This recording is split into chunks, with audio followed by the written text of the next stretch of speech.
where we gather around the virtual tables for real, soulful conversations about what it means to live a life of calling, of wealth, joy, and purpose. I'm your host, Hannah Elsie. I'm the founder of the Next Era Wealth Community, creator of the Iconicity movement. I call myself a transformation midwife, an overflow activator, and a movement builder of a community of visionary women and men who are choosing to lead and live lives they are wildly in love with. Here we don't do just surface level chatter. We go deep. We talk about truth and the kind of stories that remind us that we are limitless when we are walking in our divine purpose and identity. When I say living iconically, here's what I mean by that. It's remembering who you were created to be and choosing to live from that place fully and unapologetically. It's saying yes to your divine calling, even when it's messy or chaotic, stretchy, and building wealth, legacy, and joy from a place of overflow. It's leading movements, raising families, and co creating a life that feels like art with our Creator. Because living iconically means you aren't chasing a dream, you are the dream. And today we get to dive into that with my guest, Anni Eza. Welcome, welcome. So Hi, good to Hannah. have you on today, Anni. Thanks for having me. Thanks for this opportunity. And Yes. thanks to everyone that is listening. Yes. So happy to have you. Ani and I have been connected via the interwebs, which is a lovely thing that we get to do in today's day and age through a mutual mastermind that we're in. But we also got the pleasure of spending some deep dive time together, a couple weeks together in my Telegram channel, The Table of Icons. And that was such a gift that I got to experience Ani and her true depth and your wisdom. And then she agreed to come on my show, my podcast today. And so glad that you're here. So before we dive into the questions I have for you today, I like to start with just a little intro from you. Because again, like I mentioned, I'm not very formal here, so I don't have like a formal intro for you, but I want to give you the mic and give you a minute to kind of tell us who you are, where you're at in the world, and what your work is.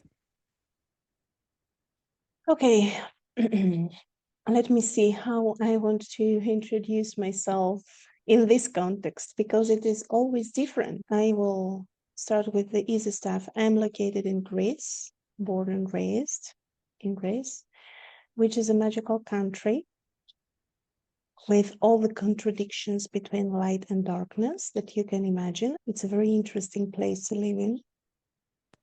And for the past decade, I have been a healer.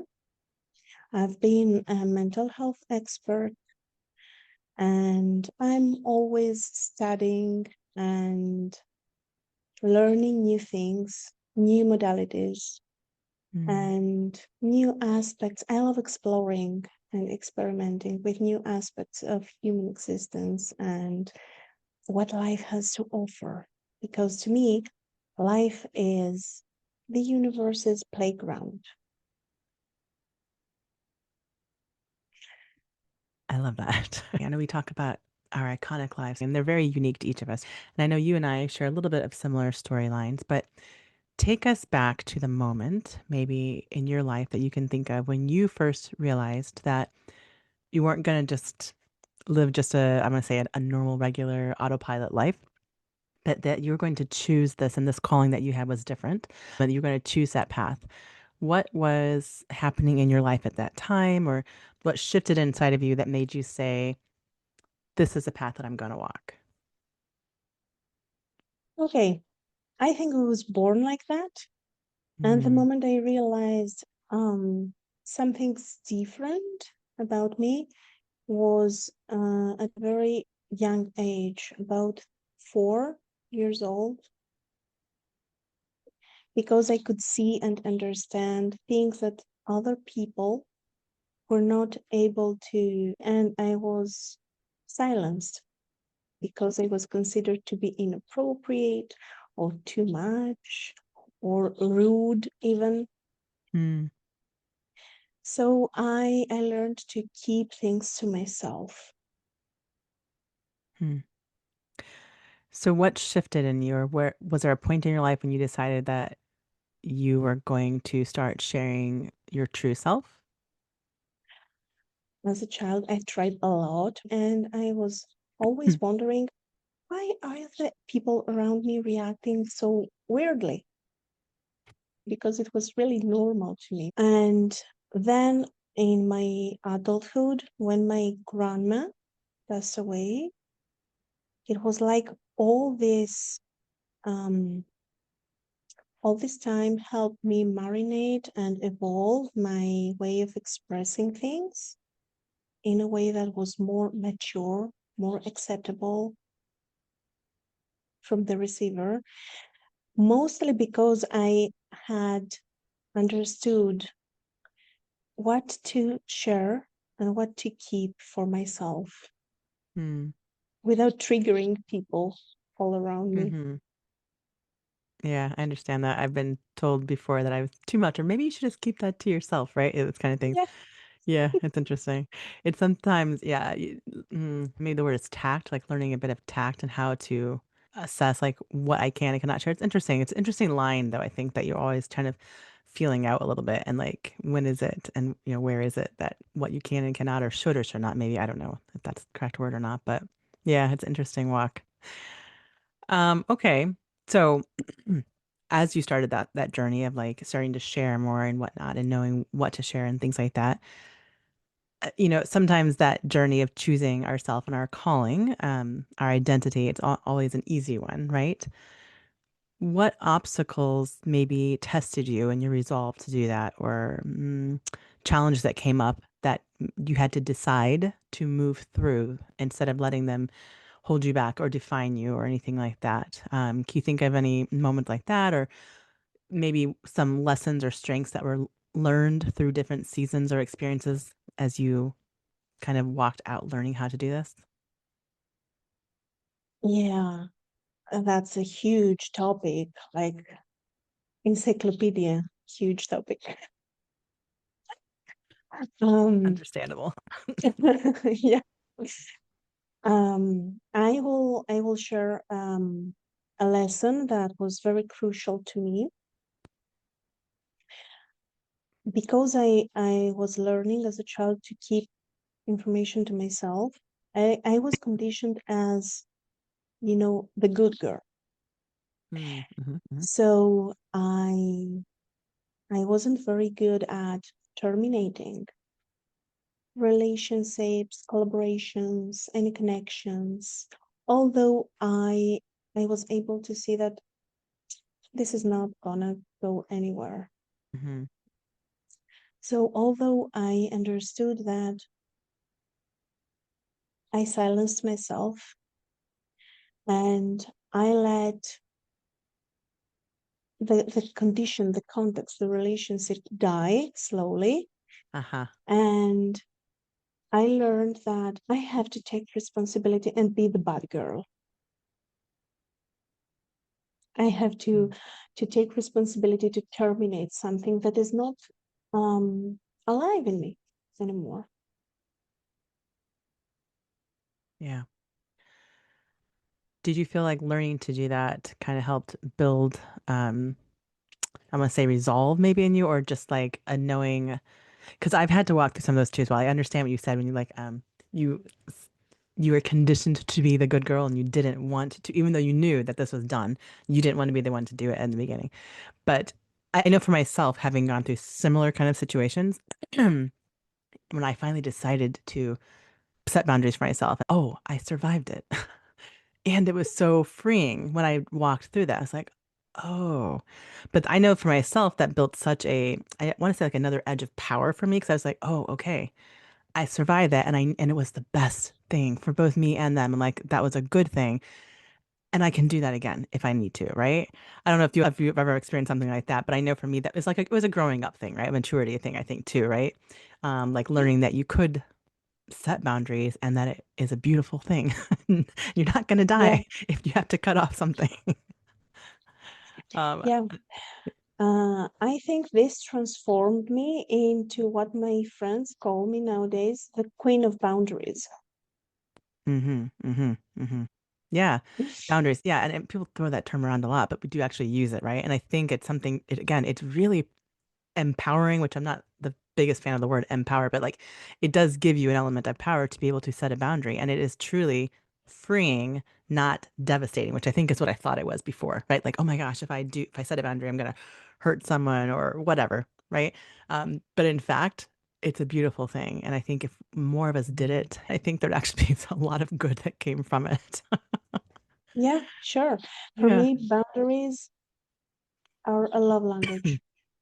Yes, yes. It's a loving thing. It's not, Yeah, that's it. I think that's changing the perspective. It's actually a love, right? Um, for both you and the other the other person. person.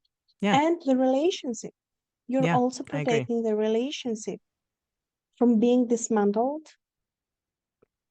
Yeah. And it's like giving a dying person the dignity to die Mm, well. mm-hmm, mm-hmm. Dignity. Yeah, that's a beautiful perspective on it. Yeah, Okay, so you heard me describe what like the iconic life is, right? In our my little intro there. So I always like to, and obviously the name of my podcast is, Iconic Life Podcast, because I realized it's not about like, I think some people put icon, right, as like the meaning of iconic, and it's not that. It's like something worthy of example and set like as an example for others. And I think that we each get to do that in our lives, and it's unique to each of us, right? My iconic life is not your iconic life. Like, it's very different. It's very unique, specific to our callings and who we are, right? Our identities and very rooted in that. I think that's something where you have to start is in your identity and your calling to know what your iconic life is.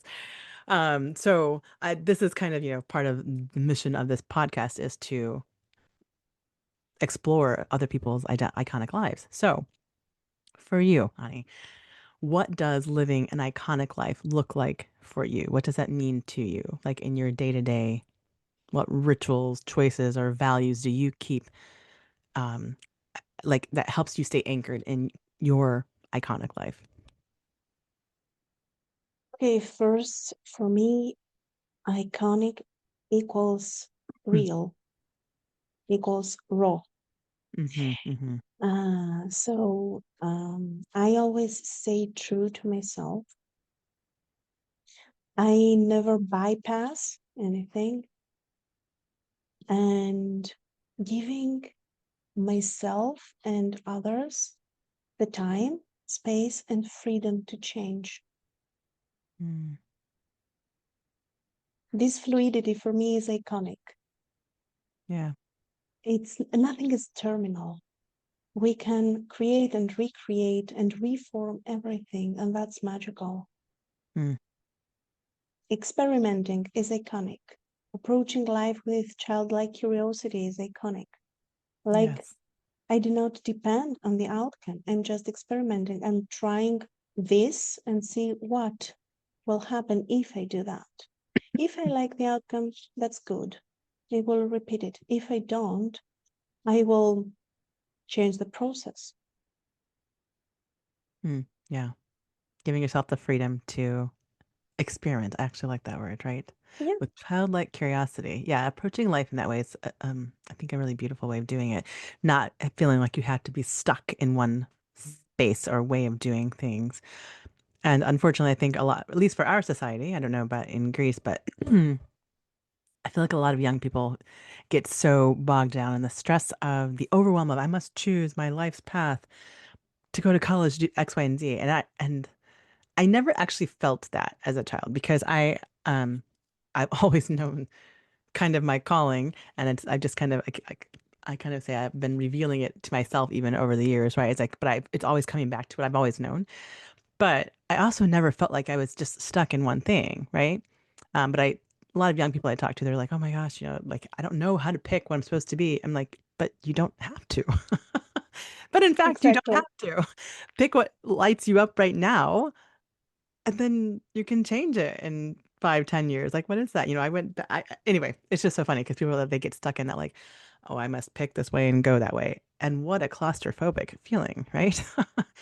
um, Yeah, I think part of being alive and all the things is the opportunity we have to co-create whatever we want, try something new, like experience I call it the magic of life. My gosh, like I am so grateful every day that I get to be here and walk every day that I'm given. What a gift. What a gift, right? And let's not waste it. Um, yeah, anyway, that's a little bit of my passion with that because again, I'm just like, why? Why? The world is your oyster. Go for it, right? Like jump and do the things. But I am a very action-oriented person, so that kind of sits there. But I always just try to encourage those who are like coming with facts. I'm like, hey, babe, you don't have to know this right now. It's okay. You've got so many other things you can do. But yeah, I love that childlike curiosity and experimenting with it. And then, like you said, if you don't like it, readjust, course correct, Yeah, right? It's not a doesn't make you wrong if you decide you don't like the path you went down. And I think there's an element of bravery that comes for those who do make those changes because you hear those stories all the time, right? Like I was on this path, and then often it looks like a in the blink of an eye, I turned around and did this, and you're like, wow, that was like a 180. Maybe in fact it was, but like, and it took an element of bravery for that person to actually make that choice. And you'll hear them a lot of the time. The story is like, oh, and they were struggling before they finally made that turn, right? But then they were just like, you see them just poof, like expand and take off because they made the turn towards what was actually their calling, I think. So anyway, that's just a little bit of like, for those of you who are listening, like, just know that you have that choice. You have that choice every day to decide what you want to do with your life and to approach every day with a childlike curiosity and exquisite joy for every day that you have to live. You get to co-create the life that you love and that you were wildly in love with, like I say. But it's yeah, so true. It's exactly. so true. Yeah. And life equals change. Mm, There's mm, not a chance that the path you pick at the age of 18 will express you when you're 40. right. There's not a chance. So make peace with change, make Hmm. peace with flow, and just surrender so that you can be finally happy. What is that old saying? The only constant is change. Yeah, And that is true, right? But that's like you said, get comfortable with it. It's not that's a good thing. It's not a bad thing. And I think there is a lot of kind of initial resistance to change sometimes. But I think if we can cultivate the ability to like, okay, this is, I can flow with it. I can move, I can be fluid with this whole thing and like not, don't bend, don't break with it. You can bend, you can adjust, you can move, right? Like it's a good thing. And it's not that change isn't a little bit scary sometimes. I think I know for myself, I've been dumped into drastic change with not of my own choice, right? Like I mean, my story of being widowed in, an afternoon and things like that. And I know you also experienced similar things. Our lives were changed completely in a moment. Um, but we did not allow that to define us and to break us. It's like, how can I remember, I mean, even the day it happened, I remember thinking, I'm choosing to thrive despite whatever had happened today. I get that was the power I had was to decide what I made of it, right? And to allow this change, which wasn't felt, it was very overwhelming, let's be honest, right? Um, but to allow it to make something beautiful in us, not just destroy us or, like I said, define us. And that's a drastic example. But even in like little things every day, I don't know if you ever heard of the book, like Who Moved My Cheese? It was like maybe, I don't know, 2 decades ago, maybe 15 years ago. It was like the rage and like the, business uh, books, whatever that was out there. But it was about change in the market, like in the workplace, right? And how people get so entrenched in the way things are always done. And when things get moved, that disrupted them so much, right? And I remember even when that book came out, because um, it was the rage, right? So all the corporations, and I work in medicine, so like there was all the systems were like, here, have this book and read it, and let's learn about how we can, manage change and be okay with it. And I was always like, huh, like that was such an innate thing to me. Like it's okay to have change and move. Like that's something I'd already kind of learned, and I just remember being so like intrigued that people were so like, wow, this is mind blowing that it's okay to have change, and I was like, wow. Like that's something we actually need to cultivate within us, right? And it's not to say that I always handle change perfectly, but I have learned how to accommodate it and to like again see the good in it, not just the scary of it, I think. So I don't know. Does that make any sense to you as well? yeah, sure. Change is not always Yeah. easy and it's very often scary, but for me, it has a thrill in it. It's like doing bungee Mm, jumping. I really love when change I have not hits. done that yet. Where you can try it, you can always try it. Um, it hits, Uh-oh. and then you have to find new ways. You have to dance with it. It's like an invitation, it's not a threat. Mm, And death might be terminal. And I have a similar experience as yours. And I remember the moment I understood that my loved one is going to die. Actually, I knew it before it happened.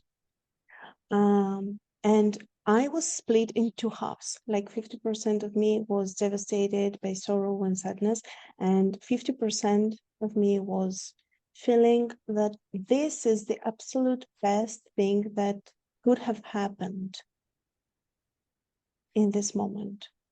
And I mm, couldn't explain that mm, reasonably to anyone, but this is a real experience. I was experiencing both things at the same time. And mm, I think mhm, this is also my zone of genius, like light and darkness combined together, hold them both, but mm, have the discernment where each one of them lies, what it brings into the space, and how we can bring them together into sacred union so that we can create our new reality. mm. Change is our friend. Yes. Okay. So yeah, I mean, you've chosen not to just live differently, but to lead differently, right? So, excuse me. What are you currently working on or bringing forth that you are wanting to share about? This is a very interesting period of time in my brand.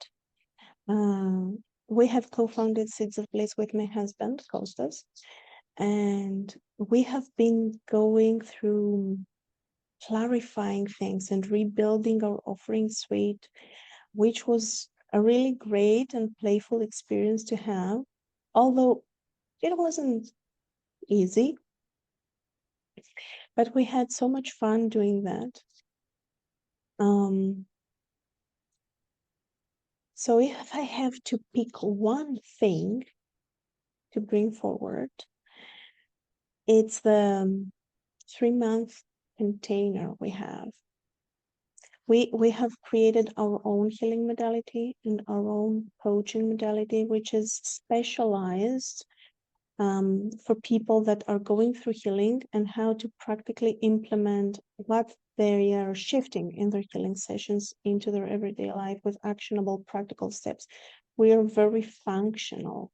We do not like fluffy spirituality, bypassing trauma, ignoring the nervous system. We are working with high functioning people, leaders, visionaries who want to expand their capacity to hold more of their vision, more of wealth, more of their dreams and manifestations. So this is what we Wow. bring. So a very like holistic approach to the Yeah, person. Yeah, yeah, not ignoring any facet. That, by the way, is very important to creating the success of the person as a whole, right? I find that it's so like in a lot of different modalities of work, they just focus on the one, right? And like even for me, like in my work, I teach on like wealth building and things like that, but I wrap it within my whole like holistic approach because it's WEALTH and WELL, right? Like it's the whole picture of all the different facets, our personal growth, our mindset, all of these things, and our physical health, our emotional health, our relationship health, like all of these things have to be thriving for us to truly be wealthy, right? In all aspects and spellings of that word. Um, yeah, so I love that you're doing that. You said it's a 3-month program. yeah. Um, so do you have, so is that like a current, like a, if people wanted to like work with you, do they just reach out to you like it's a one-on-one kind of a thing, or is it like a group thing that you Yeah. guys are starting and like running, or how does that work? It is an one-on-one Hmm. because we want to be really mindful and holistic about each person. But we have also group programs.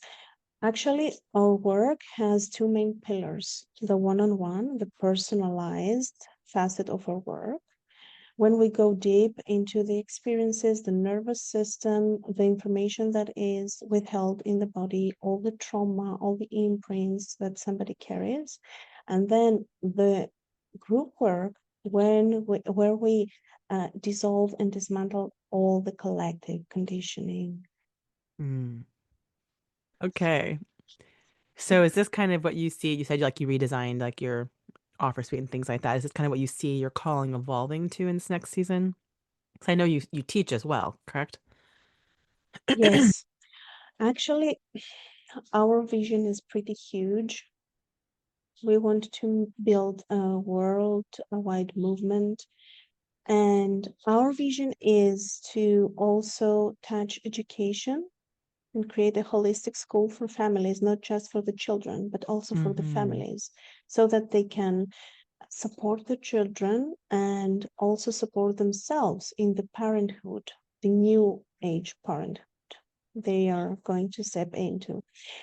And also, we're dreaming of creating a holistic healthcare foundation, bringing together all the modalities from Western medicine to Eastern modalities, acupuncture, reflexology, healing modalities, so that everybody can have access to anything and everything they need for their physical well being and their treatments if needed. We are all about bringing down the barriers and building bridges. We do not believe in separation. Mm-hmm. And this is why we built the entire movement. Seeds of Bliss is also a very controversial brand name because seeds are dormant inside the soil into the darkness. And only when you poke them and you nurture them and you water them and you take care of them properly, they wake up and they sprout and then they touch the light, which is bliss. But darkness is the pathway to bliss. So you have to face the soil first. Mm-hmm. Being buried before coming Yeah. back to life. That's a really powerful metaphor, actually, or analogy. And yeah, I feel that strongly. I've experienced that, and I know that's a beautiful picture of that. Seeds of bliss. It's funny, I didn't ever actually put it together. That's what your name meant, but that is a beautiful picture. I love Yeah, that. it's for the brave ones. Then you are our ideal client. It's not for the faint of heart. No, no, but we are not of the faint of heart here, right? Yeah. All right. So, and I always like, I'm like, do the hard because once I get through it, I want to be in that stretch. I want to be in that growth zone. Like for me, it's like, I don't ever want to be just stuck in inertia or just dormant, right? Because I know that I'm called to more. And the only way through is through. And, I'm a midwife as well, right? So it's such a birth is such a beautiful pregnancy and birth is such a beautiful analogy of life. Of that the birthing process, right? It is like you have to go through almost like what feels like you're dying sometimes, right? Mm. Especially as a new mom going through this. And my thing as a midwife is I can, if I'm walking with this woman and bringing her through this journey, right? And being that voice that calls her through so she can just go through it, right? The only way through is through, right? When you're at that point of like you're, pushing whatever and like, I can't do anymore. I'm like, but you have to if you want to get to the other side, right? And the only way through is through it. And I mean, I remember that as my own self going through my first birth and things like that. And like, I was so afraid of that edge. And finally just being told by the woman in the room, you can do this. And the only way through is through. And once you went through, then there was joy exceeding on the other side, right? It was amazing and all that success of having this, amazing so it's like that's such a beautiful picture of life, I think, as well. We can't shy away from the hard, the dark that is there. We have to go into that process, but we can come through it safely and triumphantly. Yeah. Yeah, Okay. I think every change is a birth canal. Yeah. Yeah. Yeah. It's such an analogy. God is set up so beautifully to like show us so clearly in nature how the things work. And it's such a powerful visual to like have. Um, but yeah. Okay. All right. So where can people find you online? They can find me in many places. First of all, we have our website, seedsofbliss.life, and we are on Facebook, Instagram, TikTok, and YouTube under the handle of Seeds of Bliss. Okay. Good, good, good. So lots of options there, but Steeds of Bliss. Yeah. Find it everywhere. Love it. All right. So as we're starting to wrap up a little bit, I want you just to speak to the person who's listening today who maybe is feeling that little bit of tug or feeling that there is a portal they have to go through and they haven't yet stepped fully into that, into their iconic life. They haven't stepped it fully into their calling or that next evolution of their life. What is one thing that you would like them to hold on to, or maybe a small, brave step that you would challenge them lovingly to do today? Okay, two things. First of all, just slow down your mind and connect with your breath. Breathe in and Mm. out. As long as you're breathing, you're fine, you're safe, and you can do anything. As long as you're here, alive on this planet, you can manifest anything, you can change anything, you can achieve anything. And second, take the Boom. fun. Just do it. No, Nike. Yep, I agree with you. I concur. That's it. It's just do it. Yeah. And I love that connecting to your breath because I've learned that myself, right? Like connecting to the breath, like that means you are still here. That means you can still create something like, oh, that's so powerful, Annie. So yes, I love it. I love it. Gives me chills. Um, because do we understand the power we have that we can choose to decide and create something completely different? Yeah, and you can, like, when you're taking those breaths in and out, you still have the chance to do it. That is such a, whew, yeah, it gives me chills, like I said. I don't think we realize the power that we have sometimes. All right. So, as we're kind of wrapping up here, I like to ask a few just like kind of fun questions. Okay. Yeah, go ahead. I love What fun questions. is a favorite drink or food that you enjoy? It can be of all time or just like right now, something that you're really enjoying. All my life, I have been enjoying honey so much. Okay. I use it almost everywhere in my beverages, like tea or Me even too. coffee sometimes. My And I husband uses honey even in his coffee. I thought that was strange, but I was like, oh, it's not that bad actually. But yeah, I use honey in my tea all the time. Yeah. there's two of us now. I always use honey in my coffee when I want it sweet. Sometimes I Mhm. like it black, but when I want it sweet, I use honey.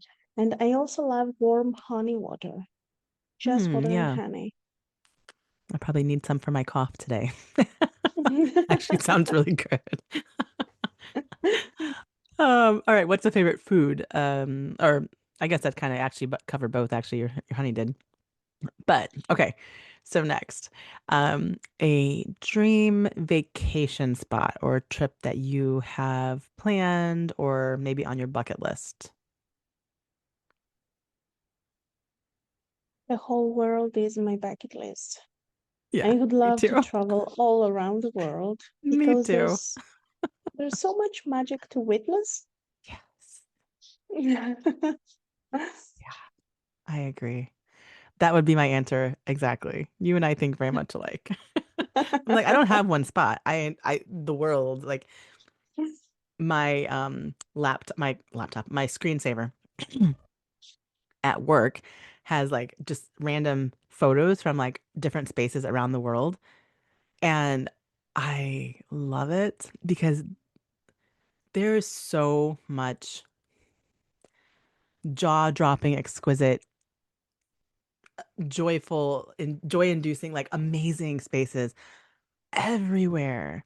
Like I'm not Yep. even, I mean, it just keeps coming. There's no end to it in sight. I'm like, oh my gosh, if I could just spend my life traveling and experiencing these different places, experiencing people, like trying different like foods, seeing different spaces, smelling different air, like being in the spaces, like that lights me up to like no end. And it just makes me so excited. I am a Yeah. world traveler. Same here. A world citizen. Yeah. Yeah. Oh yeah. Yeah. Yeah. And definitely I realize I'm not someone who is Like I used to think maybe there's something not right with me because I'm not one of person who like I want to buy this house and stay here forever and live here forever and have my grandkids come visit me. And I'm like, like that just very much did not sit well with me ever. And I'm not that person. Like I want to travel the world. I want to try different spaces and like deep dive in, but I'm not like and that's fine if people are, right? That's just not me. And I recognize that. Like I am definitely a world traveler, a world citizen. I re- I resonate a lot. Like, Yeah. I will own my land when I'm dead, and they will bury me. Then I will have my permanent home. Yeah. But till then, I So can move around. keep me going. Yeah, I'm the same. All right, Ani, thank you for coming. It's been a lovely pleasure having a chat with you today. Thank you for coming on today and just spending some time with us. Thank you for having me. All right, guys, and thank you again for joining us today for this conversation inside the Iconic Life podcast. This space was created, it exists for people who know that there is more available to them in this life, and they are willing to choose it with intention. Here's what I want you to remember as we close out today. Your life is not built in the some days. It is shaped in the decisions and the choices you make right now, the conversations that you lean into, the rooms you get yourself into, the standards that you hold for yourself, the way you decide to live, lead, and love. An iconic life isn't something that you're chasing, remember? It is something that you're choosing again and again with intention. And you guys, if today's conversation stirred something inside of you, please share this episode with a friend. Leave us a review and help us spread this movement of women and men who are living, leading, and loving iconically. I'll meet you right back here next time.